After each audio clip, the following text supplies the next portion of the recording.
Les clients veulent savoir quelles options s'offrent à eux si leurs plans de retraite ne sont pas sur la bonne voie. C'est là que nous pouvons utiliser l'une des fonctionnalités les plus puissantes de Snap, appelée les recommandations. Voici notre scénario de base initial pour Justin qui souhaite dépenser 48 000 $ par année à la retraite.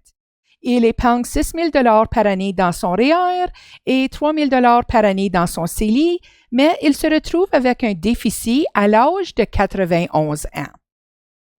Si nous examinons les recommandations, nous voyons qu'elles sont résumées ici avec son âge de retraite, son objectif de dépense et présentement, son plan est sous-financé. Alors, quelles sont les options qui s'offrent à lui pour atteindre ses objectifs? Nous pouvons ajuster son âge de départ à la retraite, ses dépenses, son épargne ou lui verser une somme forfaitaire au début du plan pour l'aider à atteindre son objectif. Commençons par les dépenses soutenables. Nous pouvons cliquer sur « Calculer » pour connaître le montant maximal des dépenses soutenables à partir de son âge à 65 ans. L'âge est également ajustable, ce qui nous permet de commencer à calculer les dépenses soutenables à partir de, disons, 85 ans, si nous le souhaitons. Et s'il dépense 44 249 $ par année, qui est moins que son plan actuel de 48 000 $, son objectif serait financé à 100%. Nous allons copier ce scénario avant d'appliquer la recommandation. Ensuite, nous allons cliquer sur « Appliquer » et « Exécuter ». Et nous voyons que la valeur de nos dépenses principales a changé pour correspondre à ce montant soutenable. Il ne se retrouvera donc plus en déficit à la fin de la projection.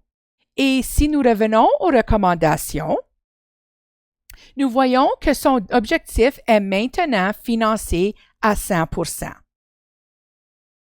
Notez que ce scénario a été renommé pour inclure dépenses soutenables en parenthèse à la fin, car nous venons de la copier. Et nous allons revenir à notre scénario de base.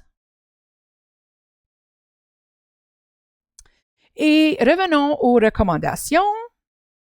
Et la recommandation suivante concerne l'âge de la retraite. Elle utilisera divers ajustements variables.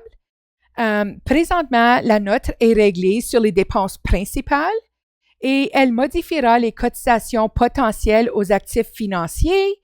Le revenu d'emploi changera. Alors, lorsqu'on clique sur « Calculer », Snap utilisera toutes les informations fournies par Justin pour déterminer qu'il pourrait prendre sa retraite au plus tôt à 68 ans, afin de maintenir ses dépenses à 48 000 $ par année pendant sa retraite.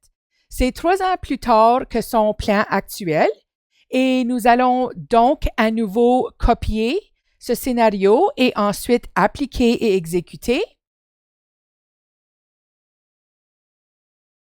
Et maintenant, nous avons une copie avec âge de retraite indiqué en parenthèse.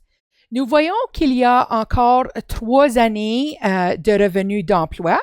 La gestion des flux de trésorerie reste inchangée, mais son nouvel âge de départ à la retraite est fixé à 68 ans. Ses dépenses à la retraite restent identiques. Les dépenses avant la retraite sont simplement copiées à partir de l'âge de 64 ans, soit ce qu'il dépensait cette année-là, afin que Snap puisse continuer à cotiser à son REER et à son CELI, conformément à la logique de la gestion des flux de trésorerie par défaut. Et à nouveau, en haut, nous pouvons sélectionner d'afficher la colonne d'ordre de GFT pour ce scénario, afin de nous rappeler de l'ordre. Et au niveau des cotisations, les actifs enregistrés viennent donc en premier et c'est pourquoi nous avons des cotisations au REER. Et si on défile vers le bas, le plan n'a plus de déficit. Il lui reste en fait un peu d'argent. Et s'il avait pris sa retraite 1 an plus tôt, il aurait encore eu un déficit. Alors, c'est donc l'âge la plus précoce auquel il aurait pu prendre sa retraite sans avoir de déficit dans le plan.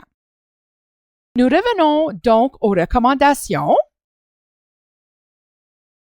et nous constatons qu'il est maintenant surfinancé. Nous allons revenir à notre scénario de base. Et on retourne aux recommandations pour examiner les épargnes requises. Alors, on calcule les épargnes requises. Snap va utiliser les actifs dont nous disposons en arrière-plan afin de déterminer le montant supplémentaire qu'il devrait épargner chaque année avant la retraite pour maintenir ses dépenses à 48 000 pendant sa retraite. Alors, Justin devrait épargner 9 325 chaque année avant la retraite, en plus des cotisations qu'il verse déjà à son REER et à son CELI. La cotisation totale après impôt requise serait de 16 158 par année et cela tient compte de son remboursement des cotisations au REER.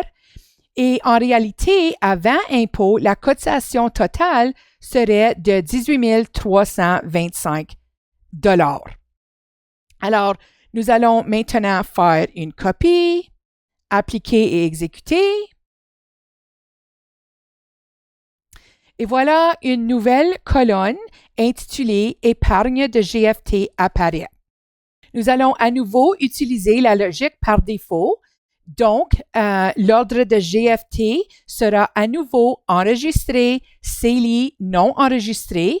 Et comme le REER et le CELI ont des priorités, ce qui signifie que nous avons saisi des épargnes spécifiques qu'ils réalisent, Snap ne modifiera pas ces valeurs, car il considère que c'est ce que nous voulons faire.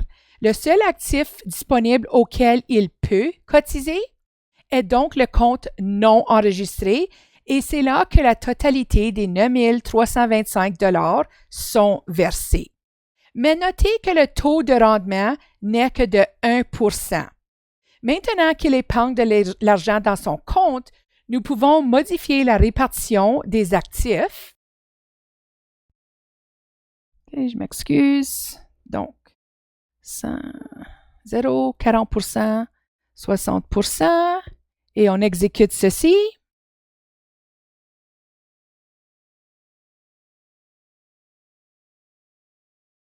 Et avec ce taux de rendement, il se retrouve avec un excédent.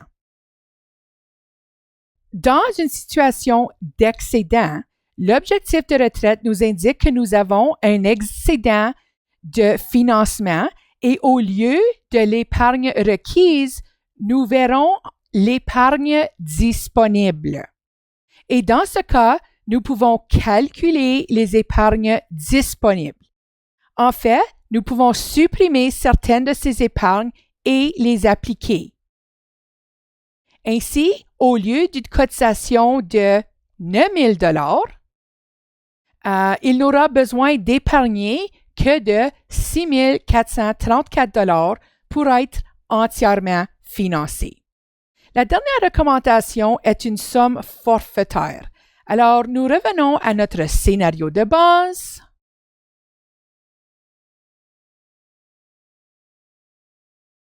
Et mettons d'abord à jour la répartition des actifs et le taux de rendement à 40% en titre à revenu fixe et 60% en actions. Et nous avons maintenant un taux de rendement de 4,3% sur ce compte non enregistré. Et nous allons passer aux recommandations pour examiner la somme forfaitaire requise. Et cela serait utile dans le cas où un héritage serait perçu la première année ou si le client vendait son entreprise. Nous voudrons peut-être savoir combien il pourrait dépenser de cette somme forfaitaire et combien il doit épargner.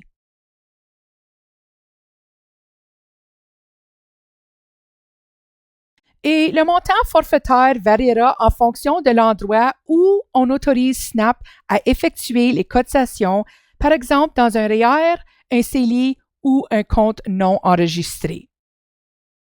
Les recommandations sont adaptées spécifiquement aux projections du client. Nous pouvons créer plusieurs scénarios ou simplement consulter les informations dans le module Recommandations du rapport client.